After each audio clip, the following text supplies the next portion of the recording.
Big breaking వార్త ఒకటి అందుతుంది. వచ్చే సార్వత్రిక ఎన్నికల్లో జనసేన అధినేత పవన్ కళ్యాణ్ పోటీ చేయబోయే స్థానం ఖరారైనట్లు తెలుస్తోంది. ఆయన వచ్చే ఎన్నికల్లో మంగళగిరి నుంచి పోటీ చేయడానికి సిద్ధం అవుతున్నారని విశ్వసనీయ సమాచారం. దీనిపై పూర్తి వివరాల్లోకి వెళ్తే, ప్రశ్నిస్తానంటూ రాజకీయాల్లోకి ఎంట్రీ ఇచ్చారు నటుడు పవన్ కళ్యాణ్. జనసేన పార్టీని స్థాపించి పుష్కర కాలం అయినప్పటికీ కూడా ఆయన ఇప్పటి వరకు ఎమ్మెల్యే కూడా కాలేకపోయారు. 2014 ఎన్నికల్లో టీడీపీకి మద్దతు తెలిపిన పవన్ కళ్యాణ్ 2019 ఎన్నికల్లో టీడీపీ ప్రభుత్వ వ్యతిరేక ఓటు చీల్చడానికి ఒంటరిగా పోటీ చేశారు.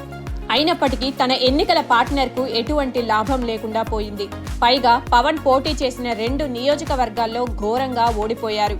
గాజువాక నియోజకవర్గం, భీమవరం నియోజకవర్గం 2 చోట్ల కూడా పోటీ చేసి ఓడిపోయారు. ఈ ఎన్నికల్లో వైసీపీ 151 స్థానాల్లో ఘన విజయం సాధించింది. ప్రశ్నిస్తానంటూ రాజకీయాల్లోకి ఎంట్రీ ఇచ్చిన పవన్ కేవలం జగన్ పార్టీ మీద మాత్రమే విమర్శలు చేయడానికి పరిమితం అయ్యారు. జగన్ను ఓడించడానికి మరోమారు చంద్రబాబుతో పవన్ చేతులు కలిపారు. అయితే ఇప్పటి వరకు పవన్ ఎక్కడి నుంచి పోటీ చేస్తారనే విషయం వెల్లడించలేదు. పోటీ చేసే నియోజకవర్గంపై పవన్ అధికార పక్షం నుంచి తీవ్ర విమర్శలనే ఎదుర్కొంటున్నారు. కాకినాడ, పిఠాపురం ఈ 2 నియోజకవర్గాల్లో ఎక్కడైనా పోటీ చేస్తారని అభిమానులు భావిస్తున్నారు. అయితే ఎవ్వరు ఊహించని విధంగా ఆయన మంగళగిరి నుంచి పోటీ చేయాలని ఫిక్స్ అయినట్టు తెలుస్తోంది. టీడీపీతో పొత్తులో భాగంగా ఆయన అక్కడ నుంచి పోటీ చేయడానికి సన్నద్ధమవుతున్నారు. 2019 ఎన్నికల్లో మంగళగిరి నుంచి నారా లోకేష్ పోటీ చేసి ఓడిపోయారు. ఆయన వచ్చే ఎన్నికల్లో తిరిగి అక్కడి నుంచే పోటీ చేస్తారని ప్రకటించారు.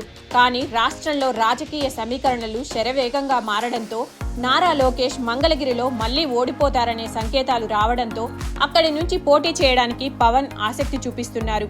ఈ క్రమంలోనే పవన్ తన ఓటును విజయవాడ నుంచి మంగళగిరికి మార్చుకోవడం దీనికి సాక్ష్యంగా చూపిస్తున్నారు. పైగా మెగా బ్రదర్ నాగబాబు సైతం తన ఓటును మంగళగిరికి మార్చుకోవాలని ప్రయత్నాలు చేయడంతో పవన్ మంగళగిరి నుంచి పోటీ చేయడం ఖాయంగా కనిపిస్తుంది. ఇక అధికార పార్టీ నుంచి మంగళగిరిలో గంజి చిరంజీవి పోటీ చేయడం ఖాయమైంది. ఇప్పటి వరకు ప్రజాక్షేత్రంలో గెలవని పవన్ కళ్యాణ్ వచ్చే ఎన్నికల్లో ఆయన విజయం సాధిస్తారో లేదో చూడాలి.